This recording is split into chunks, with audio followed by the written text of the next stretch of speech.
Hello, my name is Aiden, and this is my presentation on the 2000 Mozambique floods. And that's 2000 as in the year and not the number. So, flooding was initially caused by unusually heavy rainfall in southern Africa that lasted for about 5 weeks between late 1999 and early 2000. Soon after the rain ended, Mozambique was hit with Cyclone Helene in February.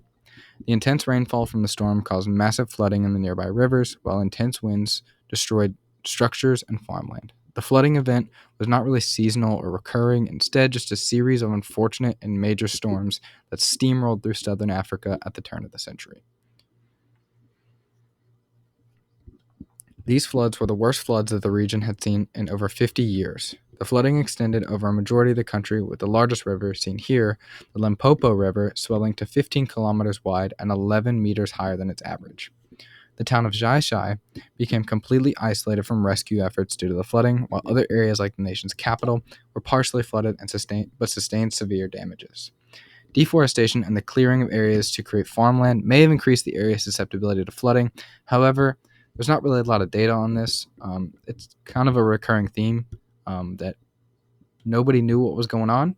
There wasn't a lot of information as to what was happening before, during, after, really anything, just because the country was poor. The floods had devastating effects on an already vulnerable yet growing country. In total, over 700 people died during this period, with over 500,000 displaced and 4.5 million people affected. With a population of roughly 18 million people in Mozambique, this means that roughly 20 to 25% of the population was severely affected by the storms and flooding. The disaster severely disrupted daily life across the country, with infrastructure including roads, bridges, and healthcare facilities being extensively damaged or completely destroyed.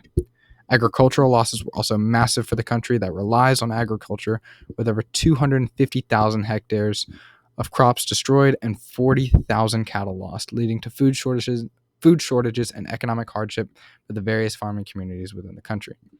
The economic cost was estimated at $500 million, a significant setback for a nation recovering from years of civil war and conflict. Additionally, the floods compromised water quality, increasing the risk of waterborne diseases such as malaria and diarrhea, which became major health concerns in the aftermath. This is kind of just some graphs on what the Mozambique government, what everything kind of looked like monetarily. As you can see, their GDP growth absolutely tanks at the end of 1999 into 2000, and so does the inflation and interest rates. They go straight through the roof as soon as we see that turn of the century. In response to the disaster, the Mozambique government implemented a few mitigation strategies after they received all of their funding. Unfortunately, similar to kind of how we discussed in class, how access to clean water is a financial issue, so is flood mitigation.